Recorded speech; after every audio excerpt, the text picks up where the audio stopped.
श्री राधे राधे। भक्तों, भगवान श्री कृष्ण और श्री राधा रानी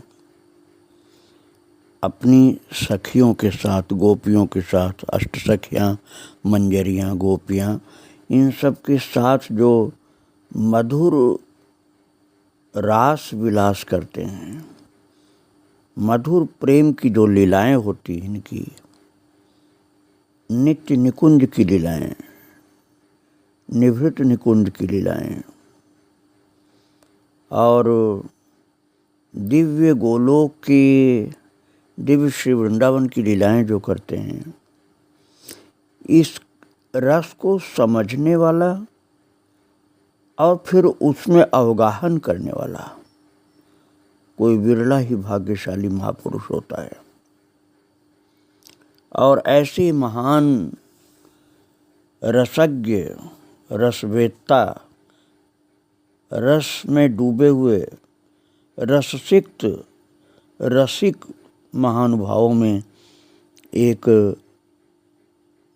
बहुत उच्च कोटि के रसिक हुए, जिनका नाम था भगवत रसिक।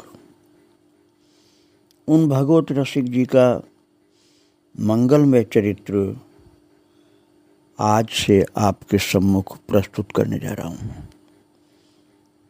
ये लगभग 290 वर्ष पहले हुए और अपने पांच भौतिक शरीर को इन्होंने लगभग आज से 200 वर्ष पहले छोड़ा था। तो इस धरा धाम पर, श्री वृंदावन धाम पर, यमुना मैया के गोद में, यमुना मैया की पवित्र पुलिन में भगवान की भक्ति में प्रत्यक्ष दिखलाई पड़ने वाला जो समय था, आज से 200 वर्ष पहले था। तात्पर्य, आज से 200 वर्ष पहले उन्होंने भगवत धाम को प्रस्थान किया था। उन्हीं महान संत भगवत रसिक जी के मंगलमय चरित्र को आज से आप श्रवण करने जा रहे हैं। इसे आप श्री स्वामी श्री भगवत रसिक जी की अंतर यात्रा भी कर सकते हैं। अंतर यात्रा का तात्पर्य, बाहर से शुरू हुई थी यात्रा, संसार में शरीर जन्म लिया था, वहाँ से शुरू हुई यात्रा और उस यात्रा में धीरे धीरे प्रगति करते हुए, आगे बढ़ते हुए अंतरदेश श्री प्रिया प्रीतम राधा कृष्ण की मंगलमय रस में, निकुंज में प्रवेश करके जो लीलाएं भगवान की थी, युगल की थी, उनका रसास्वादन करते हुए जिस प्रकार से उन्होंने अपने पवित्र मंगलमय संत जीवन की यात्रा की, वही अंतर यात्रा थी। उसी का विवरण आज से मैं आपको सुनाने जा रहा हूँ। मध्य प्रदेश के सागर जिले की रहेली तहसील का एक सुंदर सा कस्बा है गढ़ा कोटा। मध्य प्रदेश के सागर के आसपास के रहने वाले लोगों को तो स्मरण हो गया होगा गढ़ा कोटा, लेकिन जो अन्य जगह के लोग हैं उनको समझाने के लिए मैंने कहा कि सागर जिला जो मध्य प्रदेश में है, उसकी रहेली तहसील में एक सुंदर सा कस्बा है गढ़ा कोटा, और वहाँ गाधेरी और सोनार, इन दोनों नदियों के संगम पर बसा ये कस्बा प्रकृति की सुरम्य गोद में स्थित है। भक्तों, किसी समय वहाँ मीलों तक फैली सघन वृक्षावली अनुपम सौंदर्य की सृष्टि किया करती थी, और उसी मंगल में पवित्र रमणीयता से आकृष्ट होकर ही विक्रमी संवत 1767 में, अब इस समय चल रहा है 2078, मतलब 300 वर्ष से और 10-12 वर्ष पहले, तो 310-12 वर्ष पहले की बात है। महाराज छत्रसाल के पुत्र हृदय शाह, जिनको हृदय शाह की जगह हृदय शाह भी लोगों ने कहा, उन्होंने इसी गढ़ाकोटा को अपनी राजधानी बनाया था। और महाराजा हृदय शाह, जिनको पब्लिक में हृदय शाह नाम से लोग जानते थे, वो भारतीय धर्म तथा संस्कृत के पक्षधर एक हिंदू राजा थे। भक्तों, हिंदू के साथ साथ भगवान की भक्ति भी चाहिए। हिंदू हो और भगवान की भक्ति न करे तो पूरा हिंदुत्व तो उसके अंदर नहीं रहता है। इसलिए मेरा विचार यह है कि भगवान की भक्ति सर्वोपरि है। और यदि भगवान की भक्ति उच्च कोट की है तो आपका अन्य कोई परिचय आवश्यक नहीं है। भगवान की भक्ति ही सर्वोपरि है। और ये जो राजा थे हृदय शाह, इनके मन में गौ, ब्राह्मण, ऋषि, मुनि एवं साधु महात्माओं के प्रति बड़ा मान था। उनका स्वागत सत्कार करते थे नरेश हृदय शाह। और इनका हृदय साधु, ऋषि, मुनि, भगवान के भक्तों का सम्मान करने में प्रसन्नता का अनुभव करता था। इसलिए मैं इनको एक भक्त राजा कहूँगा। ये एक भक्त राजा थे। महाराज हृदय शाह से मान पाने वाले ब्राह्मणों में एक थे श्री माधवदास जी कविरत्न। देखिए, सम्मान देने वाले तो बहुत तरह के होते हैं, लेकिन सम्मान देने वाला यदि भगवान का भक्त हो तो उसे उसकी उन भक्त राज की कृपा मानी जाती है कि उन्होंने प्रसाद दिया, अपनी कृपा की, प्यार दिया, अपने प्रेम से सम्मानित किया। तो ऐसे हृदय शाह थे जो भगवत भक्तों को, और उस समय भगवान के भक्त ब्राह्मण लोग हुआ ही करते थे, उन ब्राह्मणों में भगवत भक्ति की मुख्यता थी। इसलिए ब्राह्मण कहने से एक महान सम्माननीय भगवत भक्त का परिचय मिलता था। तो माधवदास जी जो एक कवि रत्न थे उनके दरबार के, हृदय शाह के, वो सदा राजा के द्वारा सम्मानित होते थे। धर्म है राजा का कि ऐसे भगवत भक्तों का सम्मान करे। और सनातन धर्म की मर्यादा में चलकर पवित्र जीवन बिताने वाले कविरत्न जो माधवदास जी थे, उनके प्रति नरेश का आदर भाव जो सदा ही बड़ी सावधानी पूर्वक था, उन्होंने सारी सुविधाएं इनके लिए कर रखी थी।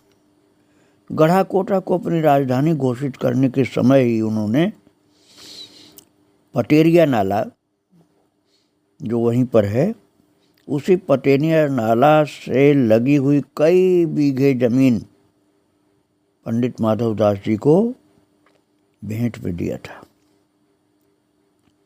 उस समय राजा लोग उसको, उस भेंट को पादारक बोलते थे। राजा की पादारक है, अर्थात राजा की भेंट है। और उसके बाद ही, ये सब देने के बाद भी उनको बहुत सम्मानित करते थे, क्योंकि वो पंडित जी माधवदास जी एक भक्त पंडित थे। भक्तों, शास्त्रों की बात यही है कि राजधान्य जो होता है, राजा का धन, राजा का अन्न, राजा की वस्तु, उसके खाने से बुद्धि ठीक नहीं रहती है, ऐसा शास्त्रों में लिखा। प्रवृत्तियां तामसिक हो जाने की डर रहती है। प्रवृत्तियां तामसिक हो जाती हैं कई लोगों की, धान्य खा कर। तो इस बात का एहसास था पंडित माधवदास जी को, और वे जानते थे कि राजा के अन्न के प्रभाव से अपने को बचाने के लिए भगवान का भजन करना जरूरी है, नहीं तो बुद्धि खराब हो जाएगी राजा का अन्न खा खा करके। इसलिए पंडित माधवदास जी भगवान का भजन इस डर से भी करते थे कि राजा का अन्न कहीं हमारी बुद्धि न खराब कर दे। और भक्तों, उसी अन्न दोष से बचने के लिए गृहस्थ होने पर भी वो विरक्तों जैसा तपोमय जीवन बिताया करते थे, जिससे तपस्यामय जीवन रहेगा तो अन्न का दोष नहीं लगेगा। क्योंकि राजा का अन्न जिसको उस समय उचित नहीं माना जाता था, ब्राह्मण के लिए, तपस्वी के लिए, उसको खाते थे तो तपस्या में जीवन व्यतीत करते थे, जिससे दोष न लगे अन्न का। आहार विहार की सात्विकता के प्रति सदा सजग रहते हुए भी भगवान की भक्ति में लगे हुए होने पर भी बहुत अन्न के दोष से बचते थे। भक्तों, आप कहेंगे अन्न दोष की बात बहुत बताई जा रही है, तो शास्त्रों में यही लिखा हुआ है कि आहार की शुद्धि सर्वप्रथम होनी चाहिए। गीता में भी भगवान ने कहा युक्ताहार विहारस्य, 6ठे अध्याय। और प्राचीन ग्रंथों में भी इन बातों को बहुत ध्यान दिया गया। आहार शुद्धो सत्व शुद्धि, सत्व शुद्धो ध्रुव स्मृति ही। आहार शुद्ध होगा तभी कोई भक्ति में सही ढंग से प्रगति कर पाएगा। तो अपने जीवन में उन्होंने भजन पाठ पूजन में बहुत सावधानी रखा और इस प्रकार काम क्रोध आदि विकारों से मुक्त रहकर पंडित जी ने अपने जीवन का पूर्वार्ध केवल लोक कल्याण एवं ईश्वर आराधना को समर्पित कर दिया। इसी बीच पंडित माधवदास जी के पड़ोस में एक क्षत्रिय बालक का विवाह होकर के आया। विवाह के दूसरे दिन सुबह उसके माता पिता नवदंपति को पंडित जी का आशीष दिलाने के लिए उनके घर आए। उनका विश्वास था कि साधु ब्राह्मणों के आशीर्वाद से गृहस्थ जीवन की विघ्न बाधाएं कट जाती हैं, सुख भोग का सिलसिला बना रहता है और सुयोग्य संतान की प्राप्ति होती है। इसीलिए वो नवदंपति को लेकर के उसके माता पिता आए थे और मंगल बधाई गाती हुई सुहागिनों की झुंड में सकुची सहमी सी नवदंपति की ये जोड़ी, जिस समय पंडित जी के लिए उत्तरी और पंडितानी के लिए तीहर की साथ बहुत सी भेंट की सामग्री थालों में सजाकर उनके घर पहुंची, उस समय पंडित जी पाठ पूजा में संलग्न थे। तो उनकी पंडितानी ने कहा कि अभी तीसरे पहर तक तो पंडित जी भगवान की सेवा में हैं, फिर कुछ खाना करके, कुछ खा पी करके फिर आराम आज करेंगे। अच्छा हो आप लोग शाम को आएं। तो लौट करके जाना उस क्षत्रिय परिवार को अमंगल जैसा लगा। तो उन्होंने फैसला किया कि जब तक पंडित जी अपने भजन साधन में लगे हैं तब तक हम यहीं बैठकर इंतजार करेंगे और सब लोग घर के बाहर वाली बगिया में घास के बिछावन पर जाकर के बैठ गए। भक्तों, संसार की रिवाज कह लीजिए कि सुख दुख के प्रारंभिक क्षणों में जो लोग रहते हैं साथ में, वो कहाँ साथ में हमेशा रह पाते हैं। यही संसार का स्वरूप भी है। धीरे धीरे सब एक एक करके संग छोड़ते जाते हैं। उस दिन नवदंपति के साथ जो स्त्री पुरुष आए थे, कोई धीरे धीरे जाने लगे, कोई बहाना बनाने लगे। जो भीड़ आई थी सब खिसक गई और पंडित जी के आशीर्वाद देते समय नवदंपति के अलावा माता पिता ही रह गए थे, वो सब चले गए थे। और पंडित जी मंत्रपूत जल से पवित्र कुशा द्वारा नवदंपति का प्रोक्षण किया, जल का प्रोक्षण, और फिर वर को आशीष दिया, सुख सौभाग्य संपन्नो भवो, यशस्वी भवो, दीर्घजीवी भवो। और वधू को अभिनंदित किया, सौभाग्यवती भवो, वीर प्रसवनी भवो। ऐसे बड़े भाव से पंडित माधवदास जी, जो राजा के रत्नों में थे, दरबार के रत्नों में। उन्होंने भाव से आशीर्वाद दिया। इन धर्मात्मा भक्त पंडित जी माधवदास जी से आशीर्वाद लेने के लिए तो प्राय आते ही रहते थे लोग। कस्बे के किसी भी आदमी को जब कोई नया काम करना होता था तो पंडित जी के चरणों में सिर झुकाने आता था, और पंडितानी इस सिलसिले को प्राय देखती रहती थी, किंतु उसे वे शिष्टाचार मात्र मानती थी। उन्होंने कभी इसे महत्व तो नहीं दिया। लेकिन आज जब उन्होंने उसी आशीर्वाद के लिए कुछ लोगों को कई घंटों तक प्रतीक्षा करते देखा तो उनकी समझ में आया कि आशीर्वाद का मतलब उतना भर नहीं जितना वो मानती हैं, बल्कि वह एक ऐसा दिव्य प्रकाश है जो व्यक्ति के जीवन पथ में खड़ी हुई बाधाओं के गहन अंधकार को दूर भगाता है।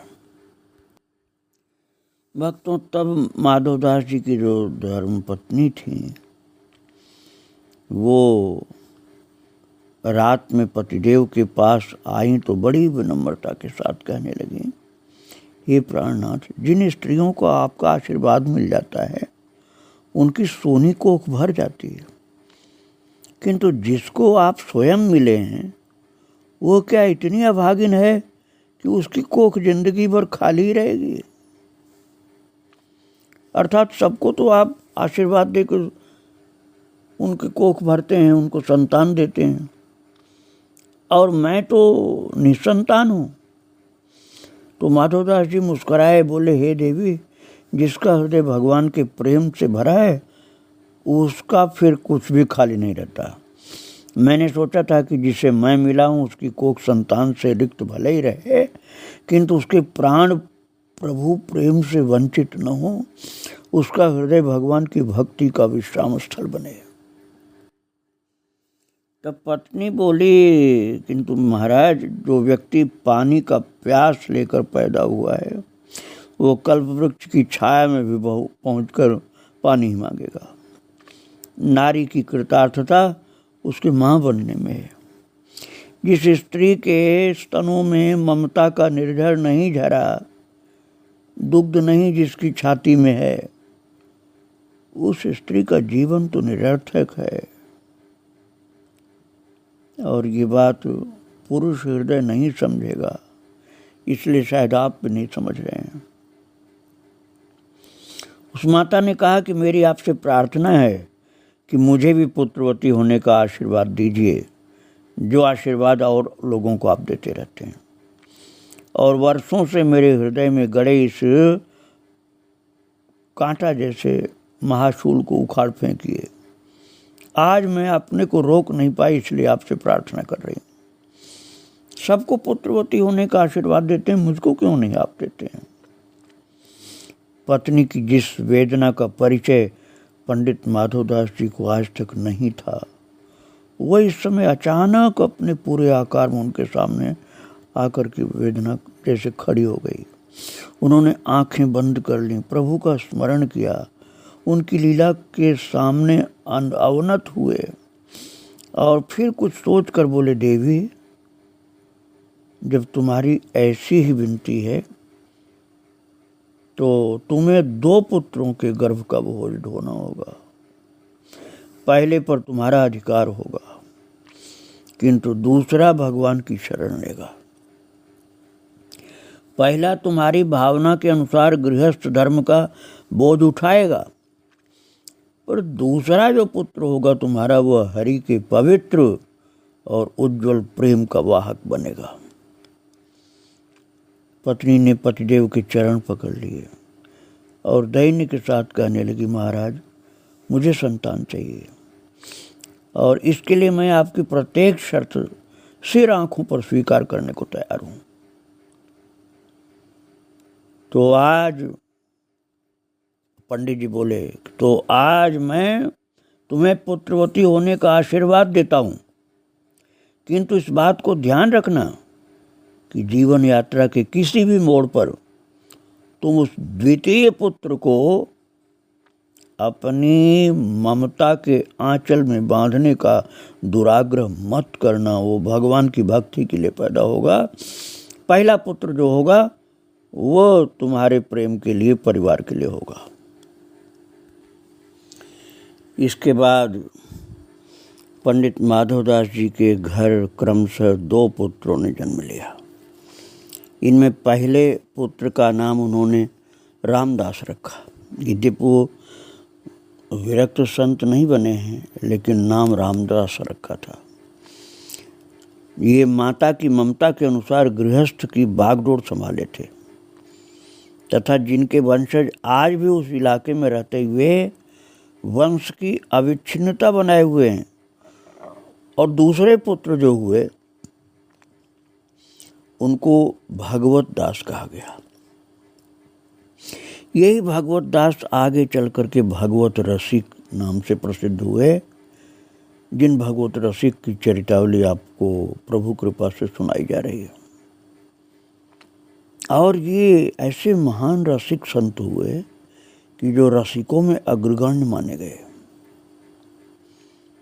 ये भगवत रसिक जी का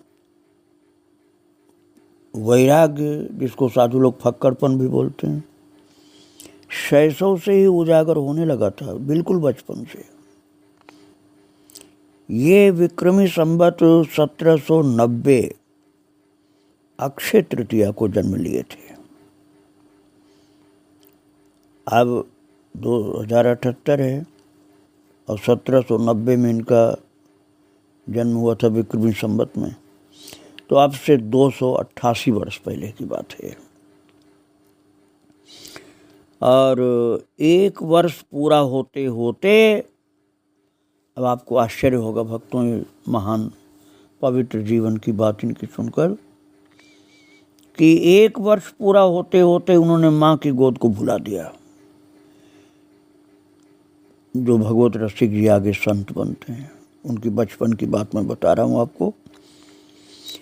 किसी ने कुछ खिला पिला दिया तो भी ठीक, नहीं खिलाया पिलाया तो भी ठीक। जब जो मिल गया खा पी लिया, जहाँ नींद आ गई पढ़कर सो गए, जैसे किसी को जानते न हो ऐसे रहते थे। और बड़े भाई श्री रामदास जी का स्वभाव इनसे भिन्न था। वे माता जी की भावना के प्रतीक थे। संसार की व्यावहारिकता और घर गृहस्थ को सुखी संपन्न बनाने की चेतना का उदय उनमें बचपन से ही होने लगा था। और दूसरा भाई जो छोटा था, वो तो जन्म से ही वैरागी था। और महाराज 5 वर्ष की आयु होते होते भगवत दास जी, जो बाद में भगवत रसिक बनते हैं, इनमें वैराग्य के लक्षण बड़े वेग से प्रकट होने लगे 5 वर्ष की अवस्था में। और प्रकृति की सुरम्य गोद में उन्हें जितना सुख मिलता था उतना घर में नहीं। इसलिए उनका अधिकांश समय पटेरिया नाला के पास लहराने वाली उन 2 झीरियों के किनारे की सिद्ध भूमि में ही बीतता था, जिनमें से एक का जल गर्म था और दूसरी का शीतल। इन दोनों छोटी छोटी नदियों का जल भी अलग अलग प्रकार का, एक गर्म और एक शीतल। और बड़े भैया पिता से अक्सर इस बात की शिकायत करते थे कि ये भगवत दास वहाँ नाले के पास जाकर अकेला खेलता है। नाला का मतलब आप गंदा नाला मत समझ लेना, नाला का मतलब छोटी नदी। और बड़े भाई कहते थे कि छोटा भाई जो है वहाँ नाला के पास, नदी के पास जाकर जंगल में खेलता है, किसी दिन पैर फिसल गया तो ये बहती हुई नदी में डूब जाएगा। किंतु पिता उसकी शिकायत पर मुस्कुरा कर रह जाते थे, क्योंकि पिता को पता था कि ये तो संत हैं। वे जानते थे कि भगवत दास डूबने को नहीं, बल्कि दूसरे बहुत से डूबते हुओं को पार लगाने के लिए जन्मा है। इसलिए इसके लिए चिंता करने की कोई आवश्यकता नहीं। ऐसे ज्ञानी थे पिताजी। उन्हीं की दूसरी संतान थे भगवत दास, जो आगे चलकर भगवत रसिक बनते हैं। उनके चरित्र को आगे मैं फिर आपको सुनाऊंगा। आज इन बाल संत के चरणों में प्रणाम करके यहीं विराम दे रहा हूँ। श्री राधे राधे, जय श्री राधे राधे।